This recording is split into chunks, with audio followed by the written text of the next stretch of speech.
Hello and welcome to task 64. We are going to make a drawing of our hydraulic valve assembly.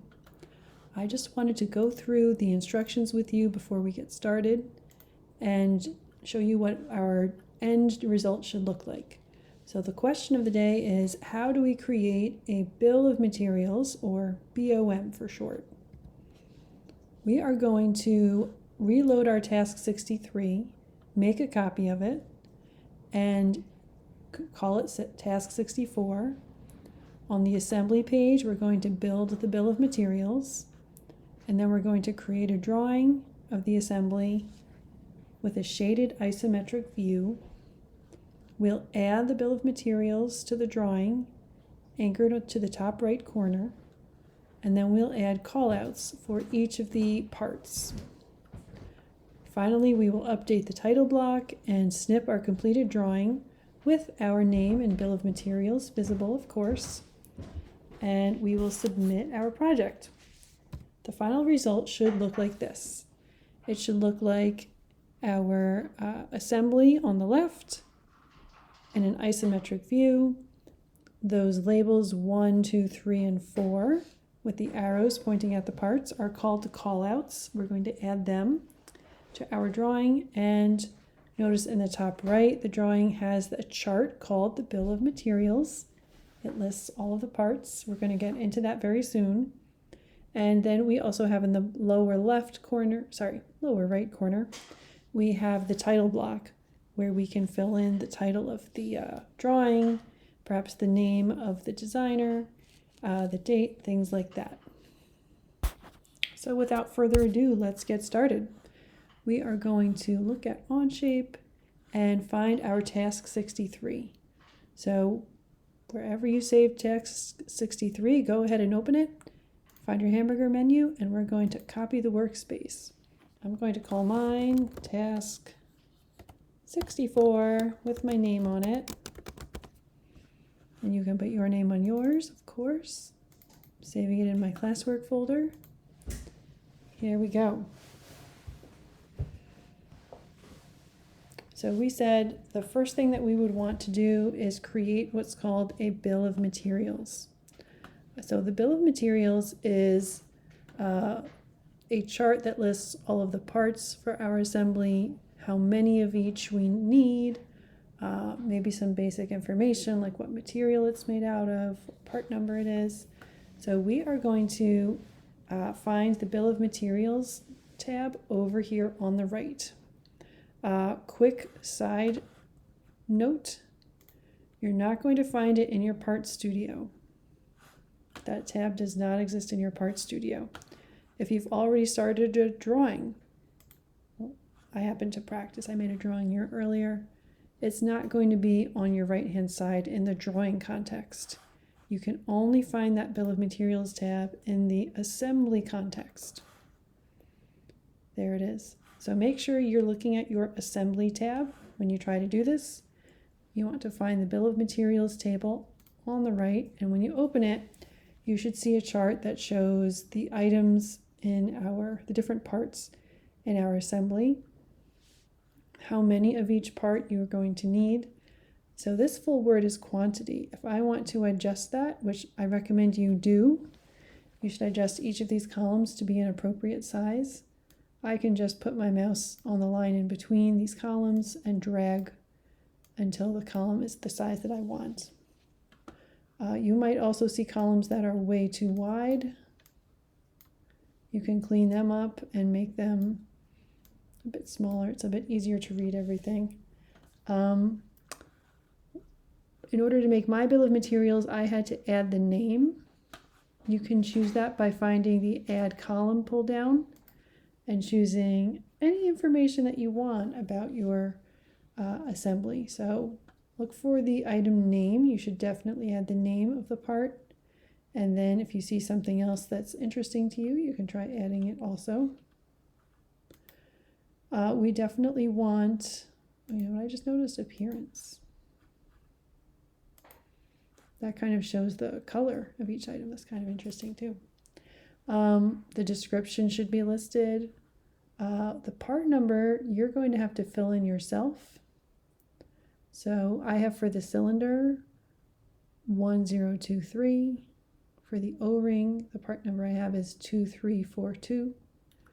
The plunger is 9203. And the swing arm is 9824. So you'll probably want to fill in your part number. When I added my name tab, or my name column, it appeared on the far right, kind of like Appearance did just now when I first added it. So in order to get the name column further to the left, I right-clicked on the column title and I chose Move Left. So that will make things move one column to the left. I'm going to put it back on the right. I think this makes sense to me.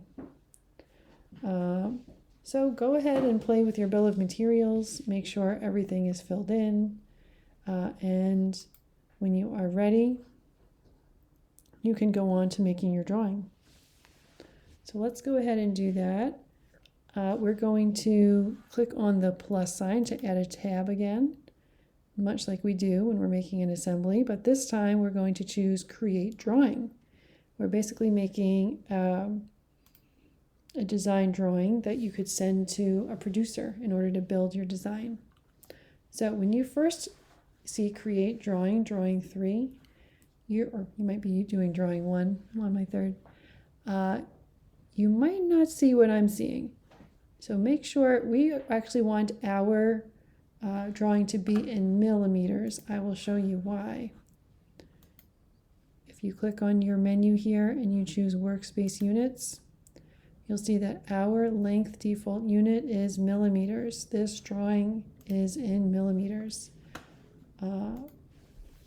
So since the whole design is in millimeters, we want to create a drawing. Let me go back to Create Drawing. That is in millimeters.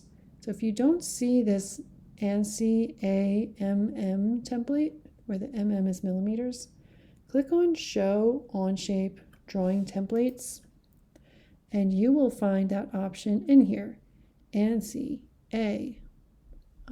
We want this one, ANSI A millimeters DWT. So you can go ahead and choose that, and then we want the option that is no views. We're going to put in our own views. And then you can click OK. So at this point, if you are at school, in the building, in the network, you might run into an issue where the drawing does not load right away. This is a known issue such that our network is a little bit glitchy dealing with Onshape.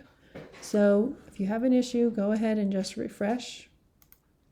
You may find that you need to refresh a few times in order to get it to work. Mr. Polly told me, I think the record in his classroom is 8 times. So hopefully you won't get up to 8 times, but you might, I think you probably will need to refresh. If you're doing this at home, you probably won't have the problem. Anyway, now that you have your drawing started, we're going to use this Insert View button to bring in a view of our assembly. So you can choose from here the Insert button, and we want, from the current document, we want to choose Assemblies. We don't want the Part Studios, we want Assemblies. We'll click on Assembly 1. And now that you have that loaded, you can choose some other things. Well, you might see by default, don't click down yet, but if you just look at the view that's coming in, it looks like I'm maybe looking at the back of this object of my hydraulic valve. I'm not looking at the isometric view that looked so good in the assembly. And also it looks kind of small, doesn't it? We have such a big page here, we could fill up more of the page if we could change the scale. So we can change the scale. We're going to go ahead and do that here. Instead of view scale 1:2, we want to make the view scale 1:1.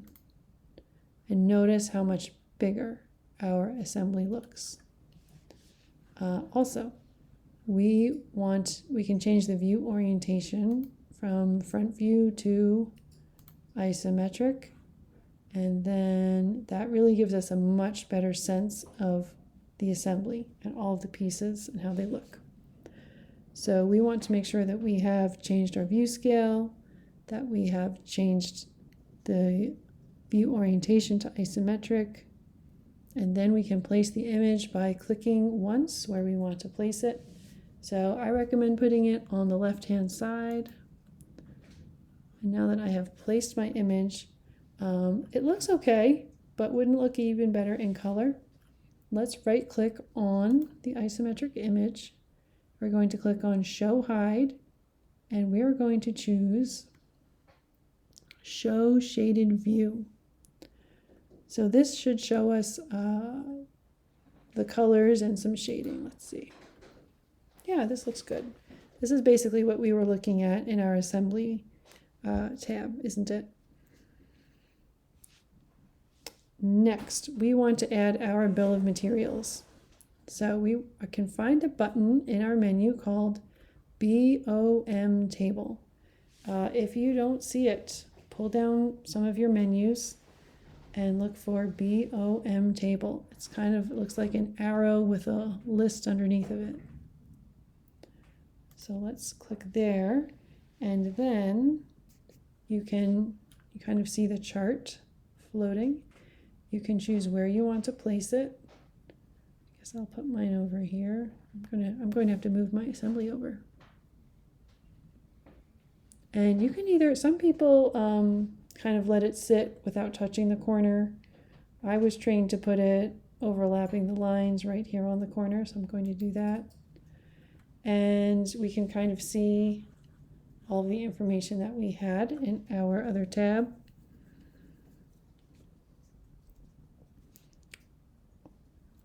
So now that we have our bill of materials showing, like I said, I need to move my assembly down a little bit.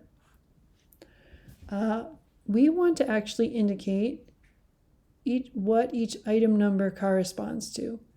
In case there is someone who doesn't know, well, which part is the cylinder, which part is the plunger. We can indicate that with something called callouts. Here are my callouts. So we want to find this button that kind of looks like a window, sorry, not a window, a balloon with a line. And now that we have the callouts active, if we click on any part, we're going to get a label with an arrow. So I would just recommend don't put your call out overlapping with the assembly at all. Make sure it's out in the white space. So here's a call out for my plunger. Here's a call out for my my swing arm. Here's a call out for the cylinder. And here is a call out for an O-ring.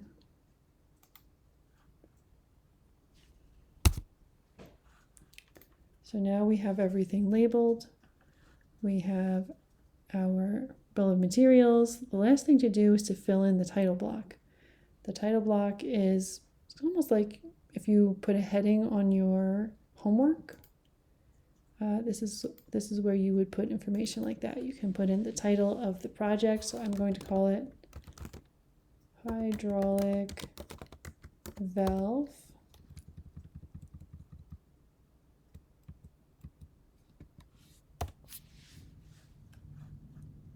And you can even put your own name on it. I'm going to put my name here.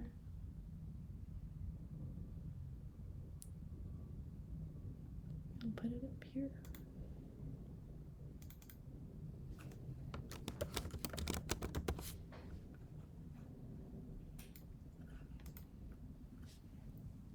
Great. So if you have your assembly placed, if you have your bill of materials, if you have your call out balloons, if you have your title block filled in, you're done. You can go ahead and submit. Good luck with the project.